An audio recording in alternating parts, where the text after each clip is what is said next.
Kabla ya taarifa hizi za ndani ambazo ni za asili kubwa hapa Mbeya, naomba ikiwa wewe ni mara yako ya kwanza kutazama Tanzania Eye TV, chukua sekunde moja tu, bonyeza patoni ya subscribe, washa kengele ili kuendelea kupata taarifa kila wakati. Cha muhimu cha kuzingatia, usisahau kubonyeza alama ya like. Karibu. Hatimaye imejulikana Samia aanikwa alivyowaua Watanzania na anavyoendelea kuwaua Watanzania. Siri imeweza kufichuliwa tunapoenda hewani sasa hivi. Samia Suluhu Hassan ni kiongozi wa kitaifa, lakini yale ambayo tumeyapata katika meza yetu ya habari hutaamini.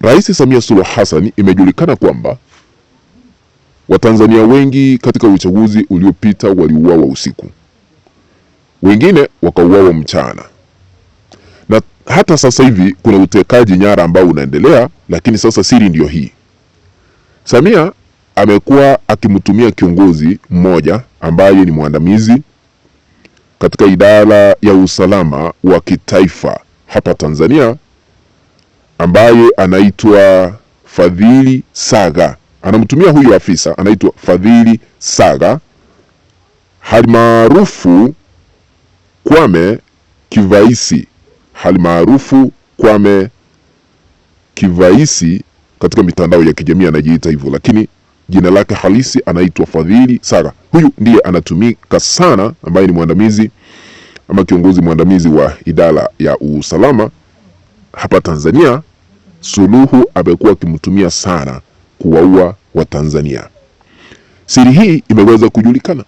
Huyu ndiye alikuwa anatumika kuwaua Watanzania, kuwatesa Watanzania, kuwatesa, kuwateka, kuwapoteza Watanzania na kuwaua Watanzania. Siri ndio hiyo imeweza kufika katika meza yetu ya habari hapa Mbeya. Sasa Saga huyu alikuwa naibu mkurugenzi mkuu wa idara ya usalama, amekuwa akitumika sana hadi sasa hivi, ila habari zingine tunazo ni kwamba amemuondoa kutoka wadhifa huo baada ya kutekeleza unyama mkubwa tarehe 29 Oktoba mwaka jana na kupoteza Watanzania wengi. Sasa amemuondoa kwa sababu ni hali halisi ama ni hali ya kawaida. Mtu akitumika sana anaondolewa kutoka wadhifa ule ambao anasimamia kama njia moja ya kumficha ili asije akajulikana wakati mambo ya uchunguzi unapoanzishwa kufanywa hapa na pale, kujulikana ni kipi ambacho kinaendelea.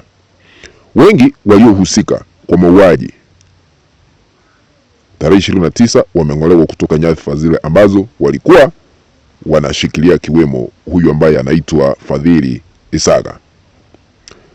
Na wengi waliofanyiwa madhambi haya hapa Tanzania tunataarifiwa ya kwamba ni Wakatholiki.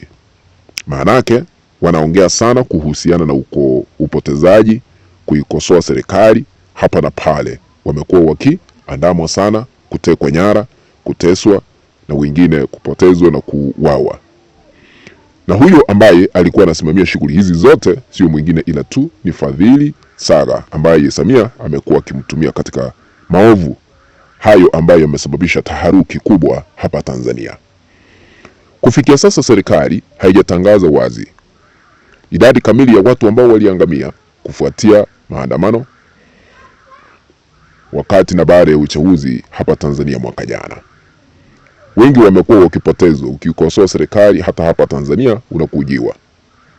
Hata sisi tunaogopa, hata wakati tunatoa taarifa hizi za ndani tunashindwa pa kujificha, lakini tupo hapa Mbeya.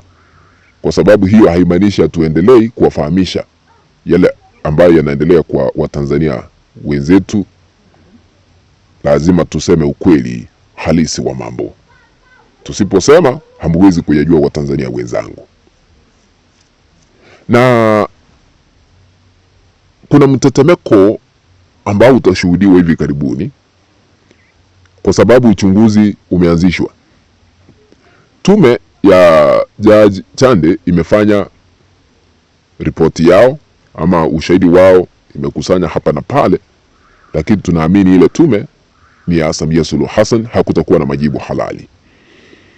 Lakini ICC itafichua haya yote yaliyoendelea ili tujue idadi kamili ya watu ambao waliangamia, ingawa mrengo wa upinzani unadai ni zaidi ya watu 10,000 waliweza kuangamia, na hata Amnesty International ikasema zaidi ya maelfu waliweza kuangamia katika taifa la Tanzania. Hilo ni shirika ambalo ni la haki za binadamu lisilokuwa la serikali. Samia amefanya maovu mengi katika taifa letu la Tanzania, na huyu kiongozi hawezi kusahulika kwa yale ambayo yamefanyika. Kukandamiza mrengo wa upinzani na kumfunga Tundu Lissu, akina Mpina kuzuiliwa kuwania kiti cha urais, mateso hapa na pale, ukionekana unaikosoa serikali unakujiwa, unapotezwa. Kufikia sasa hata kuna mwanasiasa maarufu ambaye wakati mmoja alikuwa balozi Tanzania, Humphrey Polepole, alipotezwa mwaka jana mwezi wa 10, na kufikia sasa mbona yeyote ambaye anajua alipo, ila tu mahali ambapo alikuwa amepangisha nyumba. Damu ilionekana pale, lakini haijulikani alipo kufikia sasa, na serikali haijazungumzia swala hilo. Sasa haya yote yanaendelea katika taifa la Tanzania, na kuna masuala ya udini ambayo yameleta tashwishi kubwa kati ya serikali ya Samia na Wakatholiki, kwa sababu inaaminika ya kwamba Nchimbi ambaye ni naibu rais ama makamu wa rais, yeye ni Mkatholiki, mkubwa wake ambaye ni Samia ni Muislamu. Sasa kuna vita vya udini. Kuna wakati tuliona Waislamu wakisema eti tukimuondoa Samia watakatana vichwa hapa na pale.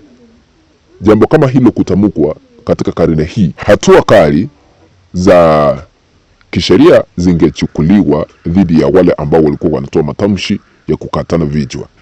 Lakini kwa sababu alikuwa Muislamu, Samia akanyamaza, hakuchukua hatua yoyote ile. Ila tu anasema yeye alikuwa anatetewa kama rais.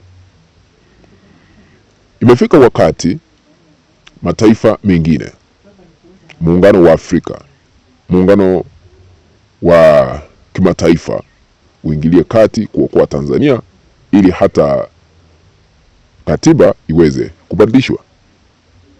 Tuwe na uhuru wetu kama Watanzania, tusije tukaendelea kukandamizwa vile tunakandamizwa sasa hivi. Tunazidi kuchunguza masuala mengine ambayo tutalipua hivi karibuni, hasa kwa yale ambayo yanaendelea. Ingawa kuna ripoti zimetufikia, serikali haitaki katiba kubadilishwa kwa sababu itawa nyima haki za kuwa na uongozi wa kiimla.